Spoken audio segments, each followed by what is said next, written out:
Further Adventures of Christopher Columbus.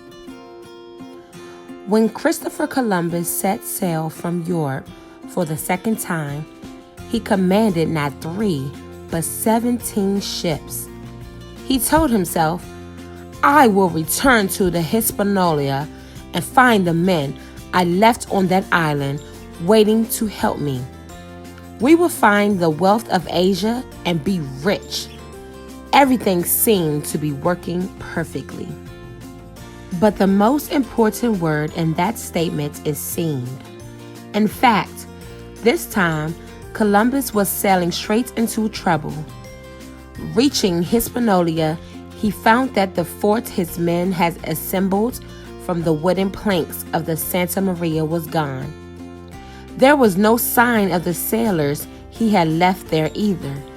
Something was terribly wrong. Columbus spoke with a few of the native island people, whom he still insisted on calling Indians. He learned that while he was away, the Spanish crew had been unkind to the native people and had taken advantage of them. Columbus had originally come in peace, but his greediness and the greediness of his sailors had changed things on the island. The men who had sailed with Columbus on his second voyage also treated the natives badly and were just as greedy for the treasure. Once more, Columbus and his crew took the advantage of the natives. They were forced to work for no pay, carving mines into the high mountainsides. "There is gold in those mountains," Columbus and his men told one another, "and we did not sail all this way to leave it there." But they did not find as much gold as they had expected.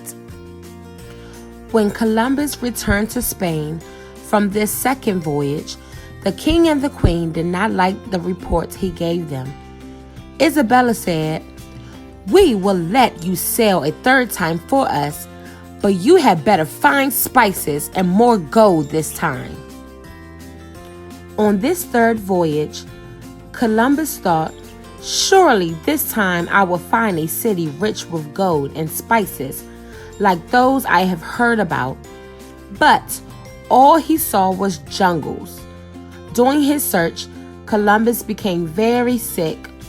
Weak and discouraged, he ordered his men to head for Hispaniola.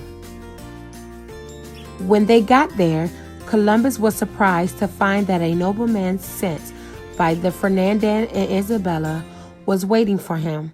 The reason the king and the queen had sent the nobleman is because they heard after the second voyage that Columbus was treating the native people cruelly and was keeping the gold for himself. The nobleman had been ordered to spy on Columbus and to arrest him if this turned out to be true.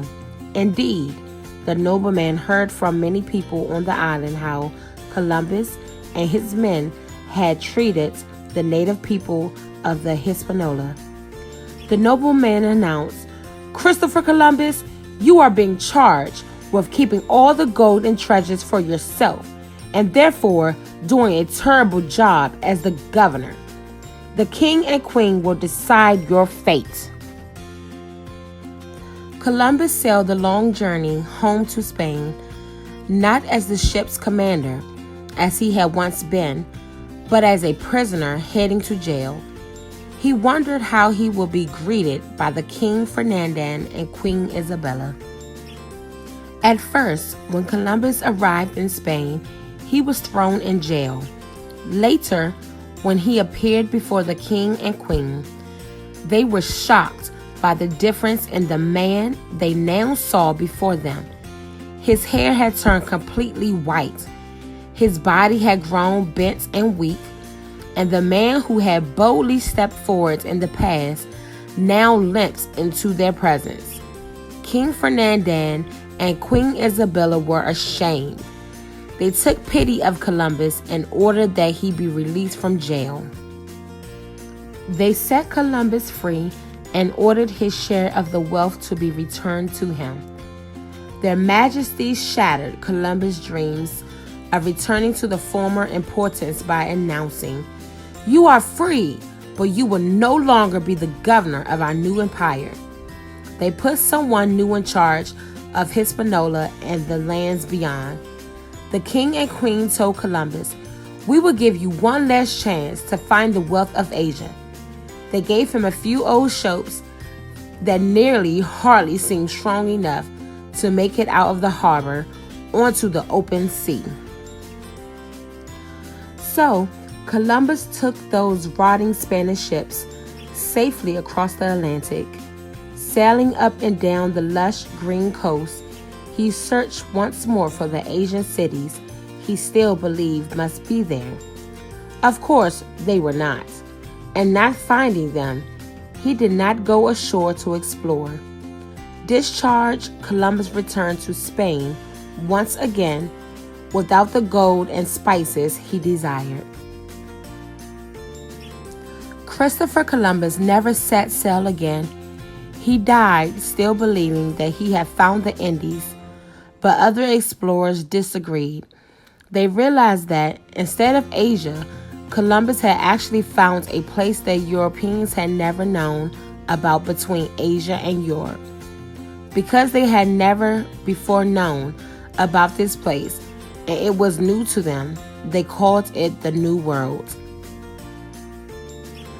Today, every year in October, Americans remember Christopher Columbus' arrival in the Americas back in 1492.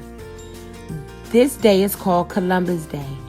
Later, you will learn about a group of people called the Vikings who sailed to North America even before Christopher Columbus did. Historians from many countries have researched and retold the story about Christopher Columbus many times over. It means different things to different people, but one thing we know for sure is that Columbus' mistake changed the world. The end. Check for understanding. What happened in October of 1492? Parents, please review the question and answers with your child.